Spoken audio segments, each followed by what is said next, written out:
Hey tubers, it's Tony, and I needed to remake this video, so I apologize to you. One of my viewers didn't understand a couple of things that I said in the first video, so I'm back to simplify this video, and I promise you I'll cover every step and process as it relates to showing you the location of and how to replace your crankshaft sensor on your 2017 Hyundai Elantra. This is the 2.0 liter motor. I want you guys to keep in mind that we are simply replacing the crankshaft sensor on this vehicle for maintenance purposes only. The vehicle will be 6 years old in March of next year, so the owner just wanted to do some preventive maintenance. Oftentimes, crankshaft sensors will not let you know when they're about to fail. In fact, you will learn that you have a bad crankshaft sensor for the first time when you come out and you try and start your vehicle. It doesn't start. You'll try and start it again. It doesn't start. You want to verify that you have a good battery. You want to verify that you have a good starter, and you should hear the starter going choo choo choo choo choo choo choo choo choo choo. That tells you that you have a working starter.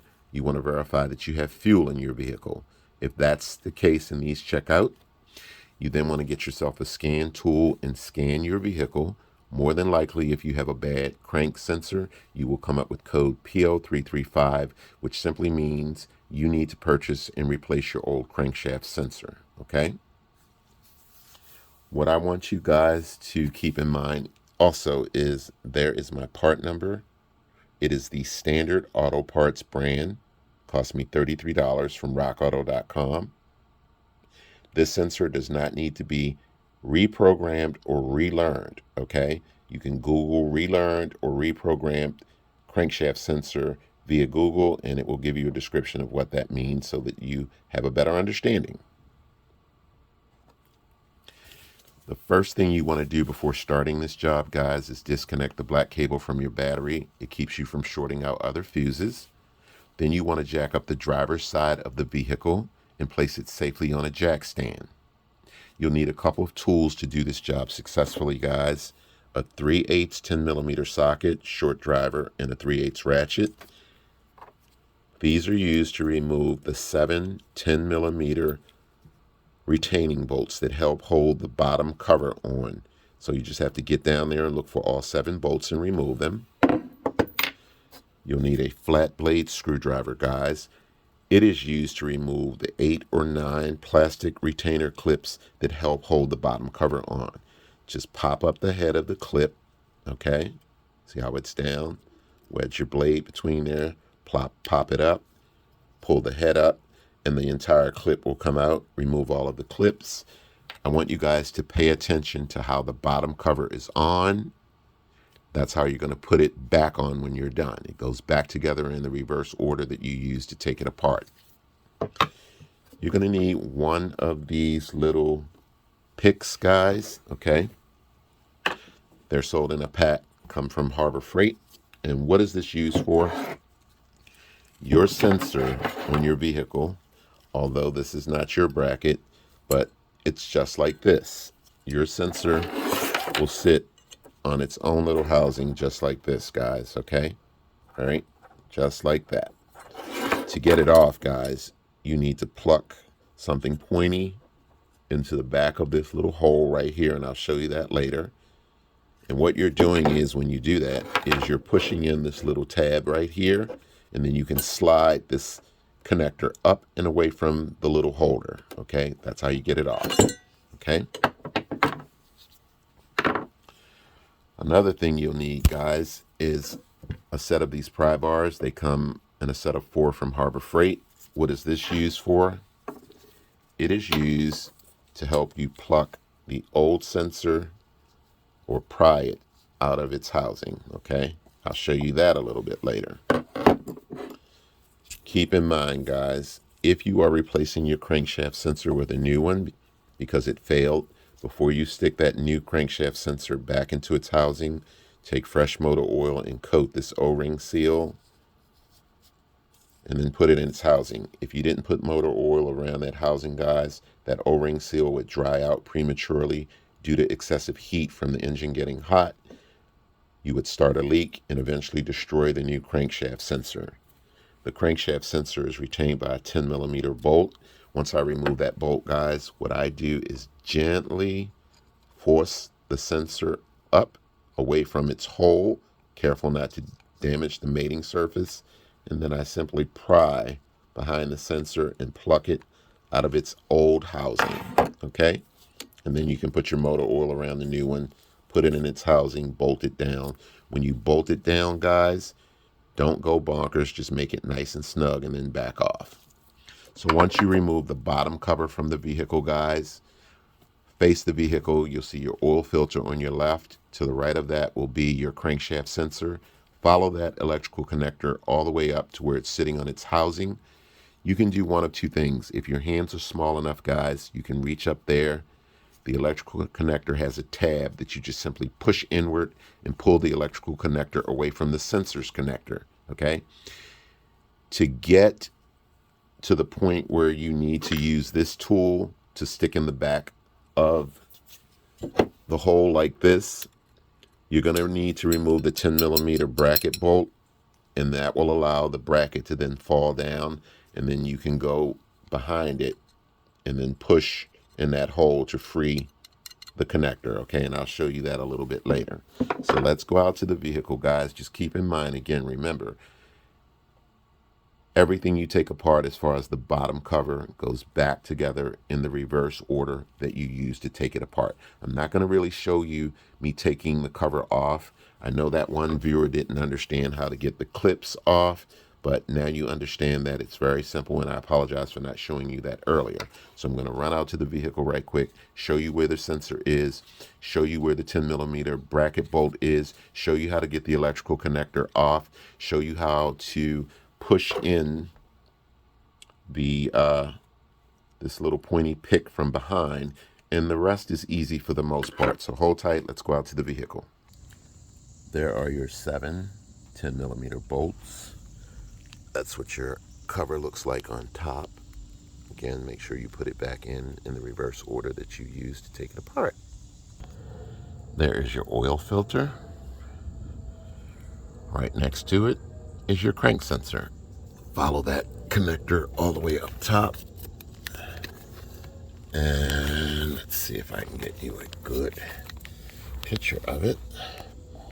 That little white tab, guys, you just simply push it in and you can pull the electrical connector up and away from the sensor. Right here is where the bracket bolt would be. Right there. I took it out. It's a 10mm bolt. And what that does is it allows the bracket to move around, okay? And then what you do is I flip around, guys, and on the back, come on. On the back, the sensor holder on the right, take your pick and push into that hole on the right, and then you just have to work the sensor's connector off of that housing, and it's just that simple, guys. The next thing you want to do is break loose this 10mm bolt. Lefty loosey, righty tighty. Again, remember, when you put that bolt back in, don't go bonkers, okay? Set that to the side. Then what I do, guys, is I take my pry tool, and what you want to do is sort of force the sensor up, okay, just like that. And then what I do is, hold tight, I take my sensor or my pry bar and I put it behind the sensor, wedge it up like so, and I pry the sensor away. Your old sensor will be stuck in there, guys, because that O-ring is what keeps it in place. Take your old sensor out, put fresh motor oil on the O-ring, guys, put your new sensor back in, push it down until it locks in, and then get your 10mm bolt, line up your hole, guys, tighten that bolt until it's nice and snug.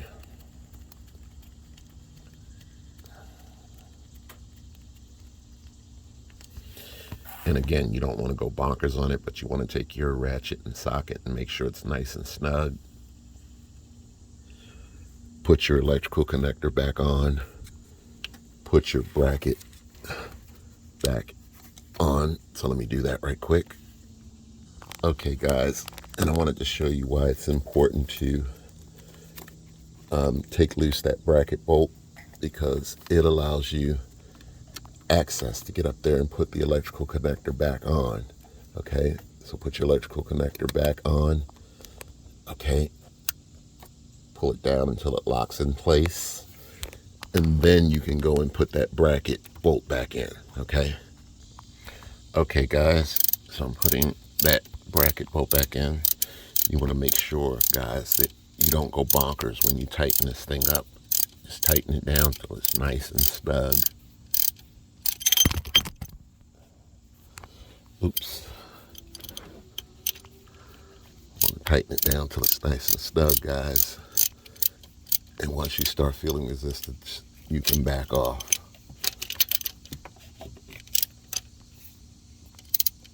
Okay. Same thing for this bolt here, guys. Give it a couple good turns till it's snug, but don't go bonkers. Make sure your electrical connector's in. Make sure your 10mm bracket bolt's in place. To get this off, guys, you have to take a pair of needle nose pliers and squeeze the clips in.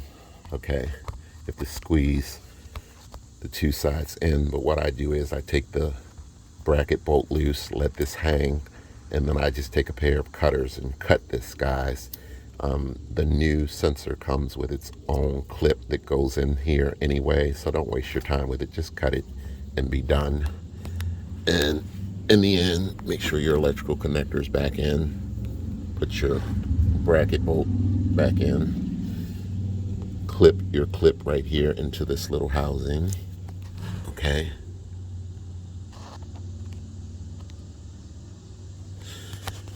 Make sure your sensor bolt is nice and snug. Then the only thing that's left, guys, is to put your bottom cover back on. Okay. Put your 10mm bolts back in. Put all of your clips back in. If you had code PO335 because you had a bad crankshaft sensor, guys, then you want to reset your check engine light, and you should be able to start your car after that and drive with no problems. I apologize, guys, that this has not been the prettiest video. If you're looking for your starter, there's your starter right there, guys. Okay, if you're looking for it, oil filter, crank sensor, right above crank sensor is your starter. So I hope this video has been helpful, guys. Lower the vehicle from the jack stands, reconnect your black cable, reset your check engine light, start your vehicle, and you should be good to go. Thanks for watching.